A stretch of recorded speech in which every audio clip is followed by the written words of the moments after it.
आइए हम पढ़ते हैं नंबर सिस्टम में का ये नेक्स्ट वीडियो है।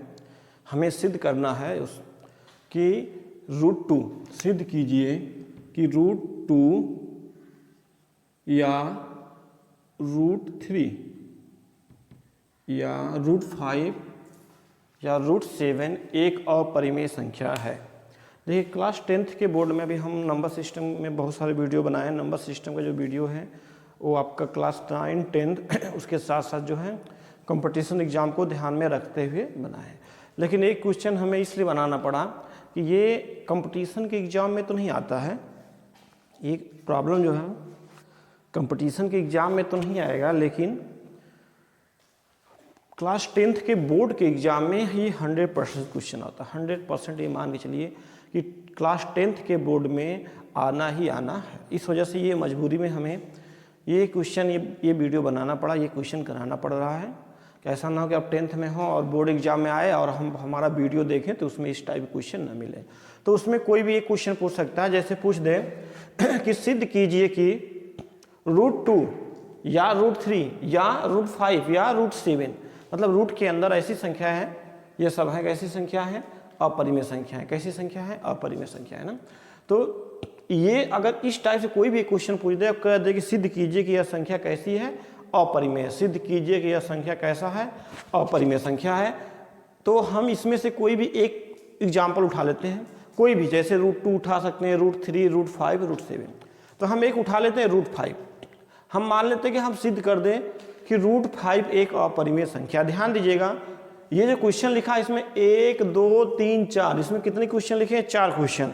ऐसे करके इसमें बहुत सारे क्वेश्चन लिखे जा सकते हैं, लेकिन इसका जो हम सलूशन कर रहे हैं, ये ध्यान दीजिएगा, ये चारों क्वेश्चन के सलूशन नहीं है। ये हम दिखा दिए कि आपको एग्जाम में कोई भी पूछ सकता है। √2 पूछ सकता है, √3 पूछ सकता है, √5 पूछ सकता है, √7 पूछ सकता है, √11 पूछ सकता है, कुछ भी पूछ सकता है। ठीक, तो इसमें से हम एक क्वेश्चन उठा रहे हैं √5।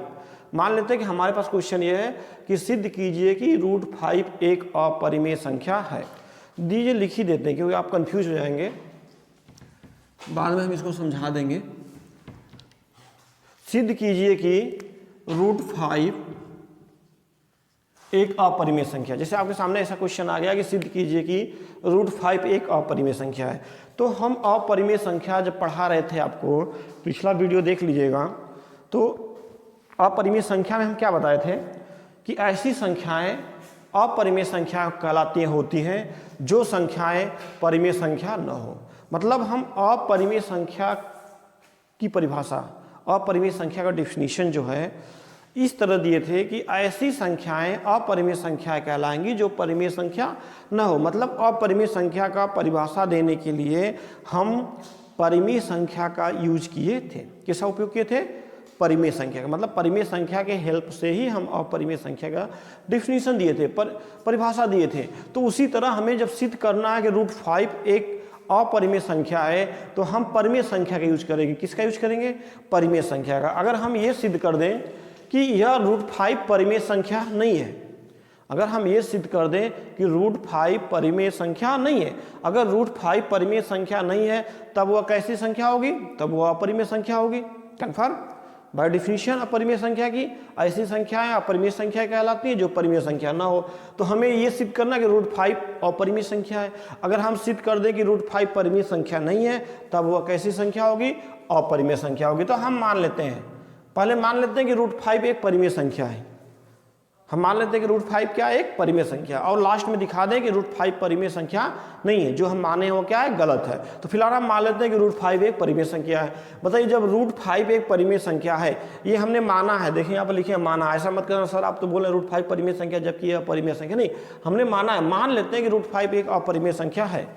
अगर √5 अपरिमेय संख्या है तो क्या वह अगर √5 एक परिमेय संख्या है तो क्या वह परिमेय संख्या के कंडीशन को सेटिस्फाई करेगी? बिल्कुल करेगी, तभी तो परिमेय संख्या है। तो √5 अगर परिमेय संख्या है तो इसको हम p/q के रूप में लिख सकते हैं। तो परिमेय संख्या कंडीशन क्या होती है? फिर रिवीजन कर लीजिए।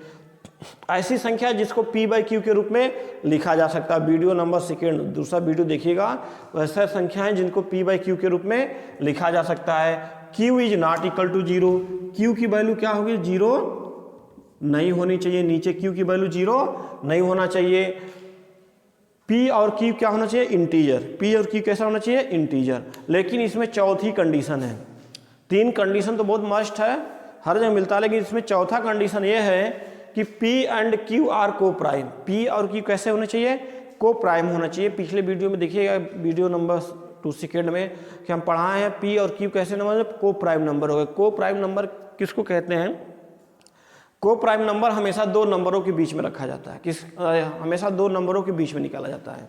हमेशा अगर को प्राइम की बात आएगी तो हम 2 नंबर को लेके ही बता सकते हैं कि ये दोनों नंबर आपस में को प्राइम है कि नहीं। एक तरह से रिलेशन है, ये दोनों 2 नंबर को लेके ही हम बता पाएंगे कि ये दोनों नंबर एक दूसरे के को प्राइम है कि नहीं। जैसे कि 3 और 5 लेंगे तो सबसे पहले समझिए को प्राइम नंबर होते क्या हैं। ऐसे 2 नंबर जिनका HCF हाईएस्ट कॉमन फैक्टर 1 हो, ऐसे 2 नंबर जिनका HCF मतलब हाईएस्ट कॉमन फैक्टर क्या हो, 1 हो, ऐसे नंबर को प्राइम नंबर कहलाते हैं। मतलब उनके बीच ऐसे 2 नंबर जिनके बीच में कुछ भी कॉमन ना हो, केवल 1 कॉमन हो, 1 का मतलब 1, केवल 1 कॉमन हो, 1 कॉमन हो, 1 के अलावा कोई भी कॉमन नंबर न हो, ऐसे नंबर को प्राइम नंबर कहलाते हैं। जैसे 3 और 5 में क्या, 3 और 5 के HCF निकालेंगे तो क्या आएगा, 1 आएगा, इनके बीच में कोई कॉमन है, कोई कॉमन नहीं है। इसी तरह अगर हम 5 और 7 ले लें, 5 और 7, इनके बीच में कोई कॉमन नहीं है, 1 आएगा। तो चौथी कंडीशन क्या है, P एंड Q आर को प्राइम, P और Q कैसे होना चाहिए, को प्राइम होना चाहिए। यही सबसे मस्ट है इस एग्जाम्पल में। ध्यान से देखो, अगर ये परिमेय संख्या है तो क्या करो, दोनों तरफ का स्क्वायर कर दो, दोनों तरफ क्या कर दो, स्क्वायर करो। जब दोनों तरफ का स्क्वायर करोगे तो ये क्या मिलेगा, √5 के स्क्वायर 5, P² बाई Q², इसको यहाँ पे क्रॉस मल्टीप्लाई कर दो Q² को, तो मिलेगा 5Q² = P², 5Q² = P²। यहाँ पे इसको सीधा लिख लो, P² को पहले लिख लो, तो P² = क्या हो जाएगा, 5Q², P² = क्या हो जाएगा, 5Q²। देखो ध्यान से एक चीज, यहाँ तक किसी को दिक्कत नहीं हुई होगी, क्योंकि आराम से इसका स्क्वायर करिए, इसको अरेंज कर लीजिए, तो P² = क्या मिल गया, 5Q²। देखो एक चीज देखो यहाँ पे ध्यान से, ये लिखा है क्या, 6, ये क्या लिखा है, 6। अगर 6 का हम फैक्टर करेंगे तो क्या मिलेगा, 2 × 3, 6 का फैक्टर गुणनखंड, 6 का गुणनखंड क्या होगा, 2 × 3। तो देखो 6 का गुणनखंड 2 × 3 होगा, तो हम कह सकते हैं 6 का गुणनखंड 2 है और 6 का गुणनखंड 3 है। मतलब 6 का एक फैक्टर 2 है और 6 का एक फैक्टर 3 है कि नहीं है। इसका मतलब किसी भी संख्या को, देखो जैसे 6 को 2 नंबरों के साथ लिखा गया मल्टीप्लिकेशन के साथ, 2 नंबरों को मल्टीप्लिकेशन के साथ, मतलब किसी भी संख्या को अगर 2 या 2 से अधिक संख्याओं के मल्टीप्लिकेशन के रूप में लिखा जाए, किसके रूप में, मल्टीप्लिकेशन के रूप में लिखा जाता है, तो वह सभी संख्याएं उस संख्या की, उस बड़ी वाली संख्या का गुणनखंड कहलाती हैं। जैसे 6 का को 2 नंबरों के साथ लिखा गया, 2 और 3, 2 और 3, तो 2 भी 6 का गुणनखंड होगा और 3 भी 6 का गुणनखंड होगा, 3 भी 6 का गुणनखंड होगा। मतलब ये दोनों नंबर कैसे कहलाएंगे, 6 के गुणनखंड। इसी तरह यहाँ पर देखो, ये मान लेते हैं 6 जैसे एक नंबर है, उसी तरह P² भी एक क्या है, नंबर है, उसी तरह P² भी क्या है, एक नंबर है। वो नंबर क्या हमें नहीं पता, हो सकता है कि P की वैल्यू 6 हो तो P² की वैल्यू 36 हो, P की वैल्यू 10 हो तो P² की वैल्यू 100 हो, कुछ भी होगा, एक नंबर है। लेकिन इस P² को हम 5 × Q² लिख सकते हैं। मान लेते हैं कि P² कोई ऐसा नंबर है जिसको 5 × Q² लिख सकते हैं। इसका मतलब देखो P² को 2 नंबरों के मल्टीप्लिकेशन के रूप में लिख रहे हैं, मतलब P² को 2 नंबरों के मल्टीप्लिकेशन के रूप में लिख रहे हैं। इसका मतलब वह दोनों नंबर इस P² का गुणनखंड कहलाएगा। इसका मतलब 5 जो P² का गुणनखंड होगा, 5 जो P² क्या होगा, गुणनखंड होगा। इसी तरह Q² भी क्या होगा, P² का गुणनखंड होगा। समझ में आया। तो एक तरीका देखो, एक तो ये भी है, दूसरा तुम चाहो तो ऐसे इसको ऐसे भी समझ सकते हो। देखो ये तो समझ में आ गया कि 5p² का गुणनखंड होगा और q² भी p² का गुणनखंड होगा ही होगा, क्योंकि दोनों उसके मल्टीप्लिकेशन के रूप में लिखा हुआ है। अगर किसी भी नंबर को किसी भी एक संख्या मतलब एक नंबर को अगर उसके 2 या 2 से अधिक संख्याओं के मल्टीप्लिकेशन के रूप में लिखा जाता है तो वह सारे के सारे नंबर संख्या जो उसके गुणनखंड कहलाते हैं। या दूसरा तरीका ये कहलाता है कि अगर किसी भी संख्या को अगर कोई संख्या डिवाइड कर रही है, क्या कर रही है, डिवाइड कर रही है, तो वह संख्या उसका गुणनखंड कहलाता है। जैसे देखो 6 को 2 डिवाइड कर रहा है, 6 को कौन सा डिवाइड कर रहा है, 2, तो 2 को डिवाइड करेगा तो क्या 2 3 जा 6, 3 मिला कि नहीं मिला। इसका मतलब 2 जो है 6 का गुणनखंड कहलाएगा। 2 क्या कहलाएगा, 6 का गुणनखंड कहलाएगा, क्योंकि 2 जो 6 को डिवाइड कर रहा है। यहाँ भी देखो 6 का गुणनखंड क्या है, 2 है। इसी तरह 6 को 3 भी डिवाइड करेगा, 6 को क्या करेगा, 3 भी डिवाइड करेगा। जब 6 को 3 डिवाइड करेगा तो 3 भी क्या होगा, 6 का गुणनखंड होगा। इसी तरह p² अपान 5 को नीचे ला दो तो p² अपान 5 = q²। इसका ये मतलब है कि अगर हम p² को 5 से डिवाइड कर दें, अगर हम p² को 5 से डिवाइड कर देंगे तो हमें जो q² की जो वैल्यू प्राप्त होगी यह p² को 5 से डिवाइड करने में प्राप्त होगी। तो 5 हमारा क्या होगा, p² का गुणनखंड होगा। अब हम यहाँ पे आते हैं, वही चीज़ हम समझाना चाह रहे थे। p² बराबर क्या लिखा है, 5q²। इसका मतलब p² का एक गुणनखंड 5 होगा। क्लियर है, p² इक्वल टू क्या लिखा, 5q² का मतलब 5 × q², तो p² का एक गुणनखंड 5 होगा।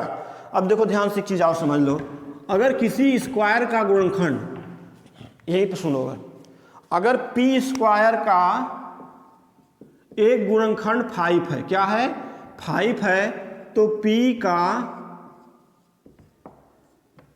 का गुणनखंड भी 5 होगा।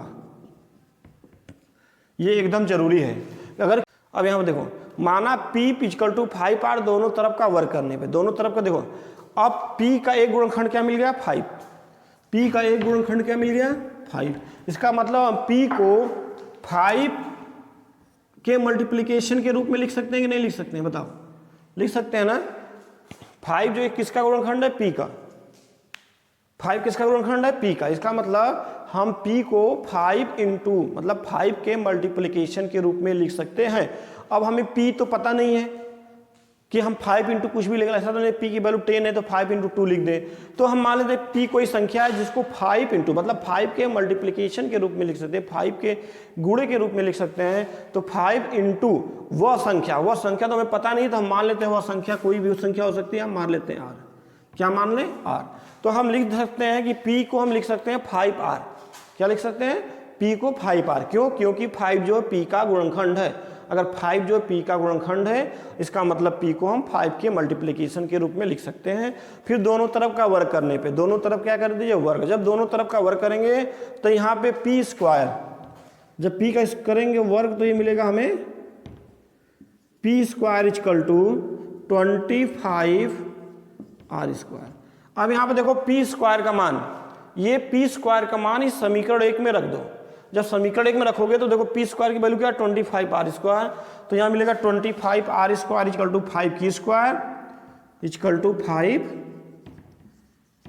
5q²। यहाँ से देखो 5 से 5 खरीदेगा, 5r² = q²। इसको और अच्छे तरीके से लिख लो तो q² को इधर पहले लिख लो तो q² = 5r²। अब यहाँ पे ध्यान दो, q² को 5 × r² लिखा गया। इसका मतलब q² को 5 के मल्टीप्लिकेशन के रूप में लिखा गया है। अगर q² को 5 के मल्टीप्लिकेशन के रूप में लिखा गया है, इसका मतलब क्या हुआ कि 5 जो है q² का एक गुणनखंड होगा। 5 जो है q² का एक गुणनखंड होगा। अगर 5 जो है q² का गुणनखंड होगा तो 5q का भी एक गुणनखंड होगा। इसका मतलब हम क्या देख लिए कि 5 जो है p का गुणनखंड है और 5 जो है q का गुणनखंड है। मतलब p समीकरण 1, देखो इसको समीकरण 1 मान लो, इसको समीकरण 2, वहाँ पे समीकरण 2, समीकरण 1 और 2 से देख लो p और q का गुणनखंड मिला क्या, 5। मतलब p और q का उभयनिष्ठ गुणनखंड क्या मिला है, 5। अगर p और q का उभयनिष्ठ गुणनखंड 5 मिला है तो क्या p और q ये दोनों को प्राइम होंगे, कभी नहीं होंगे। हम क्या बताए थे कि को प्राइम, दो ऐसे नंबरों को को प्राइम नंबर कहते हैं जिनको हाईएस्ट कॉमन फैक्टर HCF या महत्तम समापवर्तक या महत्तम समापवर्तक 1 हो, जिनका HCF क्या हो, 1 हो, मतलब उनके बीच में 1 के अलावा कोई भी कॉमन संख्या ना हो, कोई भी कॉमन नंबर ना हो। लेकिन यहाँ पे क्या देखना है, P का एक गुणनखंड 5 है और Q का भी एक गुणनखंड 5 है। इसका मतलब P और Q में 5 जो है वो कॉमन गुणनखंड है। 5 कैसा गुणनखंड है, कॉमन गुणनखंड है। तो क्या अगर इनके P और Q का HCF 5 आएगा, कितना आएगा, 5 आएगा, 5 आएगा, तब या क्या यह को प्राइम होंगे, नहीं होंगे, नहीं होंगे। इसका मतलब हमारा क्या हो गया, हमारा अवधारणा की एक क्या मिल गया, विपरीत मिल गया। क्यों, क्योंकि हमारा अवधारणा कॉन्सेप्ट क्या कहता था कि √5 एक परिमेय संख्या है। √5 कैसी है, एक परिमेय संख्या। जब √5 एक परिमेय संख्या है तो यह P और Q को प्राइम होने चाहिए। P और Q कैसे होने चाहिए, को प्राइम होने चाहिए। लेकिन जब हम प्रूफ किए तो हमें यह मिल गया कि P और Q तो को प्राइम है ही नहीं। जब P और Q को प्राइम नहीं है तो हमारा कॉन्सेप्ट ये कहता है कि जब ये P और Q को प्राइम होंगे तभी ये परिमेय संख्या होगा। लेकिन ये P और Q जब को प्राइम नहीं है तो क्या यह परिमेय संख्या होगा, तब क्या यह परिमेय संख्या होगा, ये बिल्कुल परिमेय संख्या नहीं होगा। जब √5 परिमेय संख्या नहीं होगा तब वह कैसी संख्या होगा, अपरिमेय संख्या हो गया। अतः यह हमारी अवधारणा के विपरीत है। अतः √5 एक परिमेय संख्या है। इसको ऐसे ही लिख लीजिए, एग्जाम ऐसे ही आता है, ऐसे ही छाप देंगे। आपको जितने नंबर के मिलेगा, 5 नंबर, 6 नंबर, 3 नंबर, जो भी आएगा 100% पूरे पूरे मार्क्स मिल जाएंगे। तो √5 कैसी संख्या हो गई, एक अपरिमेय संख्या हो गई। इसी तरह एग्जाम्पल कुछ भी पूछ सकता है, जैसे कह दे सिद्ध कीजिए कि √3, √5 जगह क्या दे देगा, √3, सिद्ध कीजिए कि √3 एक अपरिमेय संख्या है, तो आप सिद्ध कीजिए कर देंगे। सिद्ध कीजिए कि √7 एक अपरिमेय संख्या है, तो कुछ नहीं करना है, जहाँ पे 5 है वहाँ पे क्या कर देंगे, 7 कर देंगे, √7 कर देंगे। सिद्ध कीजिए कि √2 अपरिमेय संख्या है, तो जहाँ पे √5 है वहाँ पे क्या कर देंगे, √2 कर देंगे। सेम प्रोसेस लगाइएगा, अपने आप सवाल लग जाएंगे, प्रूफ हो जाएगा। तो एग्जाम में कोई जरूरी नहीं है कि यही दे दे सिद्ध कीजिए कि √5 एक अपरिमेय संख्या है। एग्जाम में ये भी दे सकता है कि सिद्ध कीजिए कि √2 एक अपरिमेय संख्या है। तो परेशान बिल्कुल नहीं होना है, बिल्कुल इसी तरह लगेगा। बस केवल जहाँ जहाँ √5 है वहाँ वहाँ √2 पूछेगा तो √2 कर देंगे, √3 पूछेगा तो √3 कर देंगे, √7 पूछेगा तो √7 कर देंगे। तो हम ये उम्मीद करते हैं कि आप इस वीडियो को ज़रूर देखेंगे और देखिए ये 10th के बोर्ड के एग्ज़ाम में मान के चलिए 100% जो आना ही आना है। ये क्वेश्चन और आता है 10th के बोर्ड में, उसको भी मैं नेक्स्ट वीडियो में करा दूंगा, HCF निकालना। ठीक, थैंक यू।